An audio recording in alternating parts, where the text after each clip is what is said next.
Okay, friends, I'm going to start calling by tables to get their pencils sharpened. From our very first day at Woodlawn, I was told I need to talk to Lionel Clegg, that Lionel Clegg is Woodlawn. The school itself is really special to me because, again, I used to be here as a student, but now I'm also as a teacher, so I've come full circle. He said his time as a student at Woodlawn really inspired him to come back as a teacher. Woodlawn was actually, for me, it helped me learn to be who I was growing up. There was a fourth grade teacher that I had. Her name was Relia Mayunga, and she was actually the first teacher of color that I ever had, and gave me a great sense of pride about being who I was. The first grade teacher and 21-year Woodlawn vet has a distinct teaching style. Mr. Clegg was really strict. He gets a little strict sometimes, but I liked him as a first grade teacher. Why? Why is that your style? I care about these kids greatly, and I would treat them as if I treat my own children. Sometimes it's not going to sit here and get them to understand the things they know if we're just sitting here being nice. And especially for our children of color, I feel like we don't have any time to waste. I have a sense of urgency to ensure that our kids are getting all that they need to be learning in classrooms to be successful in the future. He says a big reason he's successful Maceo remembers is that he went through the Portland Teachers Program, the partnership between PCC, Portland State University, and the Portland and Beaverton school districts recruits and supports teachers of color. As far as being the well-rounded teacher that I am and having that understanding of how to work with all children and also the respect to learn from them as well has been very vital, and it's really because of Portland Teachers Program that's why I am the way that I am now. I'm going to ask my friends to go to their seats, turn your chairs the direction of the whiteboard. It's through that program that Mr. Clegg became Anthony Lowry's mentor, the other first grade teacher at Woodlawn. And just to have two in the first grade, I don't think you'll ever find two black teachers in first grade in the state of Oregon. I think that's like a unicorn. Did you ever think you would be a teacher? Not in a million years. I never thought I would become a teacher. If it wasn't for PTP, I still wouldn't become a teacher. After 12 years at Nike, the then single father was laid off and at a crossroads. He was coaching basketball when another teacher told him to check out the Portland Teachers Program. It really gave my life purpose. Gave my life meaning. I never really knew what my life was meant to be, but now that I'm a teacher, it's like, man, I don't see myself doing anything else. Describe PTP for me, Lionel, in your own words. One word, it would be family. All of these educators at Woodlawn went through the program. They wanted to sit down as a group and talk about its impact on the school. When I got in the program, it was just like a lot of other individuals that were just like me, having the same journey through education. Jai Blair teaches fourth grade at Woodlawn. He also did his student teaching under Mr. Clegg through PTP. There's like less than 5% of teachers are black males in the United States. And for kids to see positive male figures that are not athletes, that aren't, rappers or anything else, but somebody that's kind of giving back to the community, I think that's super important. Kathy Parker is the reading specialist at Woodlawn. She became an educator so kids could see teachers of color. When I came to Oregon, I came as a high school student, and we lived out in Newburgh, and they had an assembly to announce we were the first black family to ever integrate the high school. And they had assembly before we got there to let the teachers and the students know how to treat us. And I thought that was like the weirdest thing ever. Years later, the local paper wrote articles about how Parker's family was mistreated at the school. And so when I came back 20 years later and I brought my kids back to stay with my mom because she lives out in Sherwood, the exact same thing happened. I'm like 20 years later, so I'm like, you know what? I need to get into school. I need to be that teacher that, look, because they didn't know how to treat us. That's the whole goal of the Portland Teachers Program and a big part of Woodlawn's identity. Students having teachers who look like them. Having teachers of color, it's more than just being a teacher of color. It's about sharing that perspective that, again, someone else from a different point of view may not be able to share. I'm able to talk about things in a more comfortable manner, whether it's between race, if we're talking about like historical things, I'm not afraid to talk about it with the students. I don't shy away from it. I don't try to sugarcoat it. What's it like having these teachers that look like you? It's really good because it makes me feel comfortable. When I was little, I didn't understand what racism was, what any type of stuff like that was. But now that I've had teachers that look like me explain it to me, it's like a part of my history, so it makes me feel happy that they're talking about it now, and being in their classes is just makes me happy. So I have Mr. Clegg, and I have Mr. Larry as a student teacher. I felt like they're trying to make us better and making us like be role models when we grow up and stuff. Describe Mr. Blair as a teacher. You set your goals really high. The teachers told me having teachers of color benefits the white students as much as anyone else.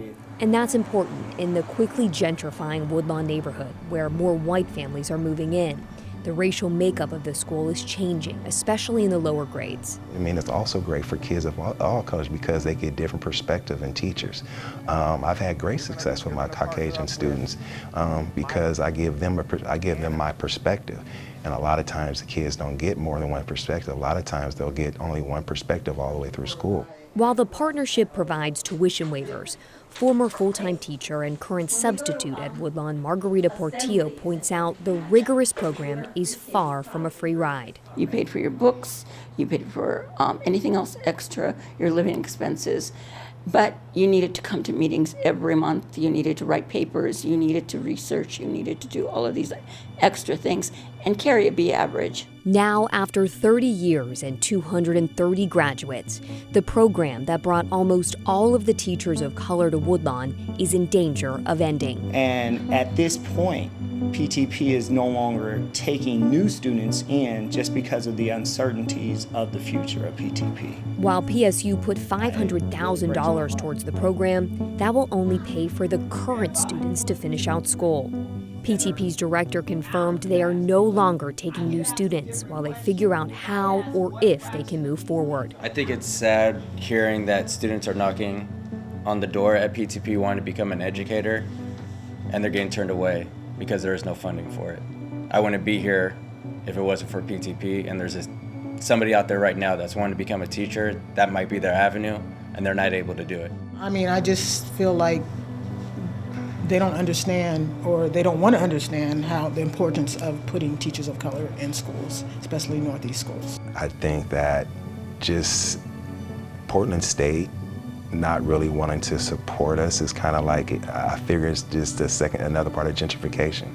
You know, I feel this is another nail in the coffin to really get into, you know, eliminating the black community in Northeast. If there's no more teachers, if you don't want no more teachers of color in PPS, what message is that sending? What message is that sending the community? I mean, what value does that show? It's like, teachers of color are no longer valued or not worth keeping.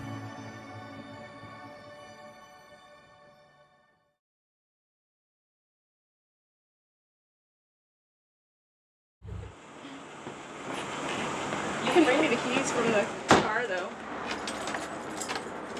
I've actually calculated, and I think it's 22 minutes, but that also depends on traffic, so around 30 on average. Mom Alicia will have made this drive to and from Woodlawn more than 2,000 times by the time daughter Olivia graduates from the 5th grade. But there's lots of people that I know that make this commute, and at one point, people didn't have to make the commute. Alicia grew up just 3 blocks from Woodlawn. And that house right there is the house that I grew up in. But with the median price of homes listed in the Woodlawn neighborhood at $499,000, she and about half the families at Woodlawn can't afford to live near the school, so they drive their kids there. It's what I know. It's where I was born, where I grew up. I know the streets and the parks, and I did know the churches, but many of those are gone. I did know corner stores, which are gone. It's just really different. And so, although I'd love to still live where I know, it might be weird because it's not what I know anymore. Herman Bryant is Alicia's dad and Olivia's grandfather. And yeah, We met him on Grandparents' Day. it has come and gone, right? And it's like, I just feel displaced everywhere I go in Portland. I started here in the 5th grade. Yeah, I went to the 8th grade when I came.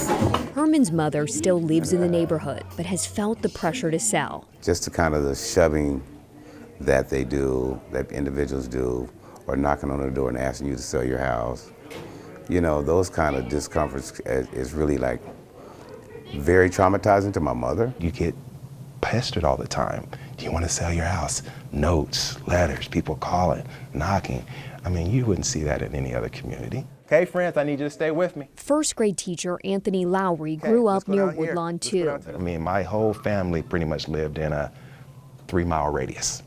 And after my grandparents passed away, just going through the trouble of selling the house, dealing with the real estate agents, undercutting you 30, 40, 50,000, and you know the house is worth more. And I mean, I literally had to get in verbal conflicts with real estate agents trying to undercut us because they think that, you know, we're uneducated. Mr. Lowry used to drive his own kids to school in Northeast Portland from Vancouver because he couldn't afford to buy over there either. You're really not living, you're existing because nobody wants to be out there. Nobody wanted to move to those places. Nobody say, oh, I want to move out to the numbers or I want to move to Vancouver. No, it's just what happens. In all of these interviews, there's just an overwhelming sense that the Black community in Northeast Portland lost its community as people were priced out of the neighborhood.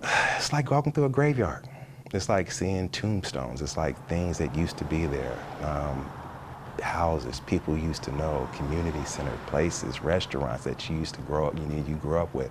Nothing is there anymore, not one thing hardly. I really feel the biggest issue is the alienation sometimes that I feel in reverse as far as people almost looking at me as if I'm a stranger in my own community, and I've been here for 40 plus years.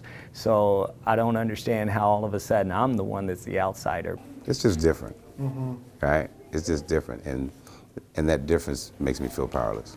I think gentrification absolutely impacts everything that we do, all of our decisions, what we're seeing.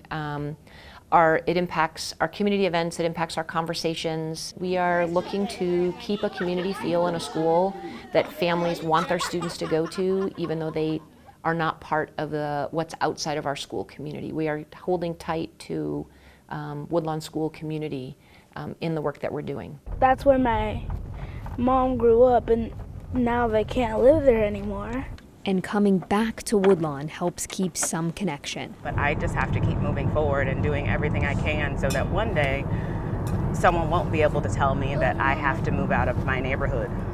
So that one day maybe I will be able to come back and purchase in this neighborhood. And although it might be weird for me to give people the history of why I'm back in this neighborhood and why you're not going to be able to kick me out this time, and while you like it or not, here I am and I'm going to be present. But in the meantime, I have to work hard and I have to teach my kids hard and I have to do everything that I can do in order to make that kind of dream come true.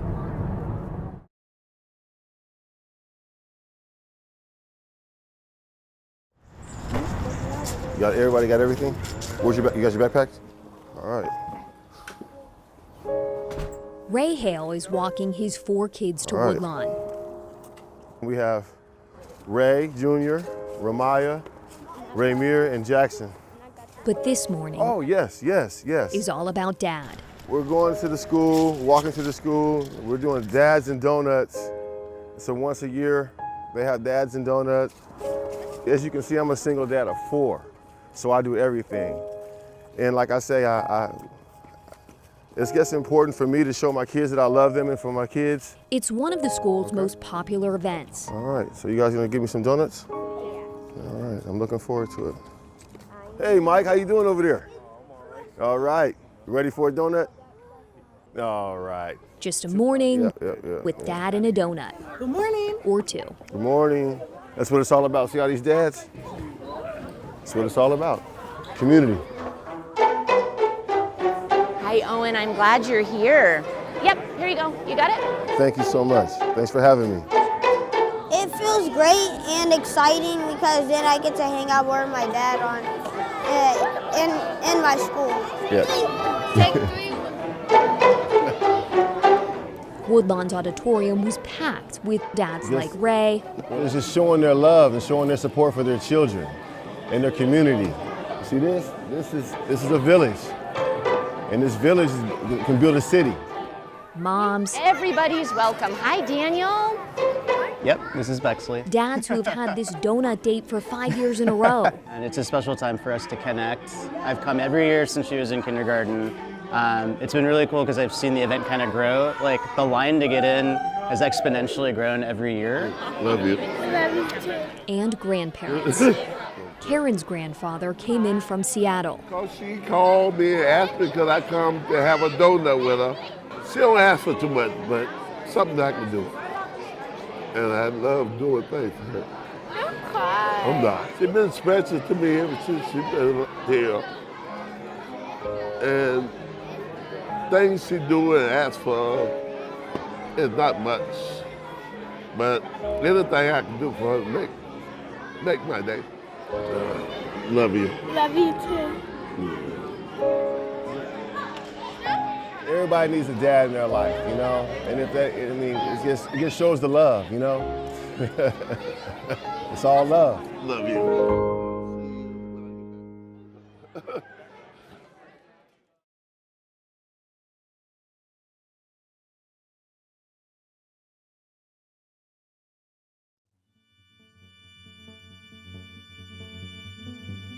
My favorite thing about Thanksgiving is food, the food. What do you love most about Thanksgiving? That the turkeys are huge. At Thanksgiving, I usually eat like turkey. I like the turkey, and my grandma makes banana pudding, and it's really good. I'm most thankful for my family and Thanksgiving and school. Why are you thankful to be at this school? I'm thankful to be at the school to have these amazing teachers and have this amazing experience to learn and have fun. Woodlawn is like a place that will make me happy. What are you most thankful for about Woodlawn? That, because when the school I came from, I used to get bullied and I was shy, and Woodlawn helped me coming out my shyness. And all my teachers I have, they're really kind. Now I feel like I'm out of that little shadow I always been in. What I'm thankful for is having a family and being alive. I'm most thankful for being able to hang out with my family. That we all get together as a family. I'm thankful for my parents because they help me with my homework. I am most thankful for my family because they help me with things that are hard. I get to see all my family, and that usually never happens when we all sit at a big table with pretty much everyone in my family. I'm most thankful for my family and friends. If I didn't have all those stuff, I'd be lonely. I'm most thankful for my mom, my house, the roof over my head, and clothes on my back. It feels great because my mom was there for everything. I'm thankful for her because she provides a lot, even though she works night shifts. I'm most thankful of my mom and how she raised me, and I'm a lot of thankful for that. I don't know how to say it. She was like my whole life. I'm most thankful for my family because they've been there through hard times with me. I don't consider Thanksgiving about the food. I think Thanksgiving is about family.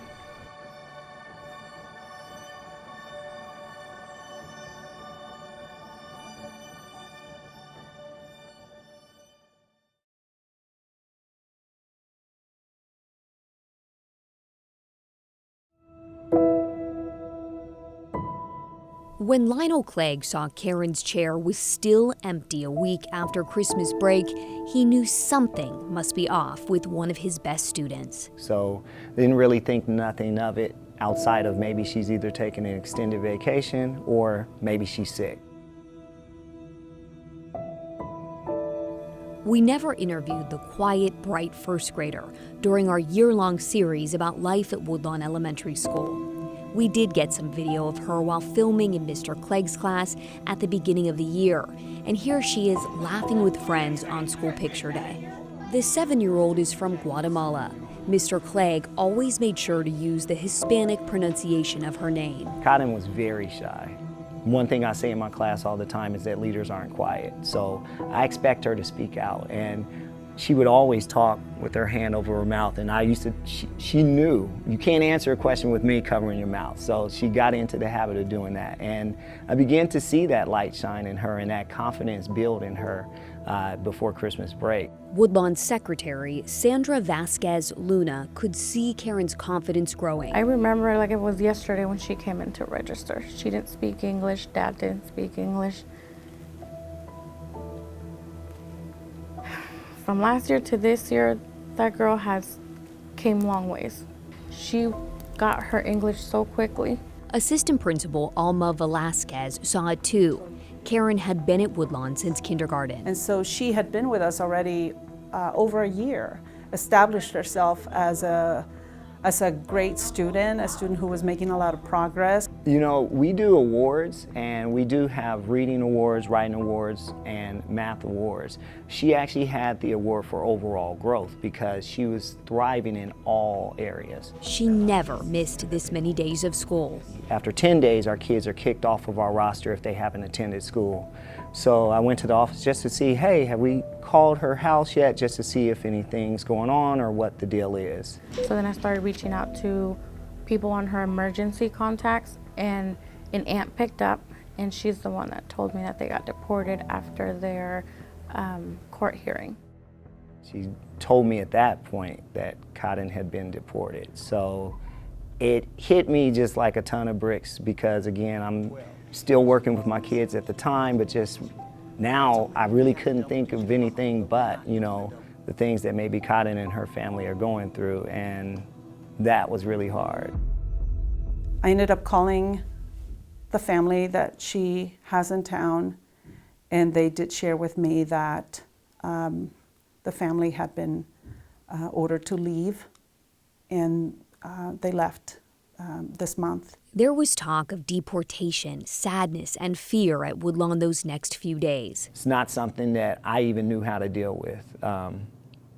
The first thing I was thinking was, how can we get her back? But again, never being faced with that situation, it just, again, came to the realization that basically she's gone. Mr. Clegg didn't give details, but told his students, Karen's classmates, she wasn't coming back. I simply told them that she's going to another school and she won't be with us anymore.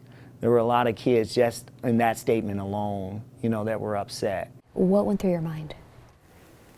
Am I next?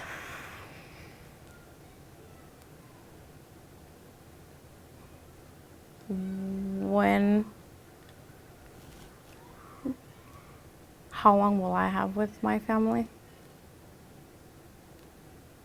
Just being a DACA recipient, I know I can be next.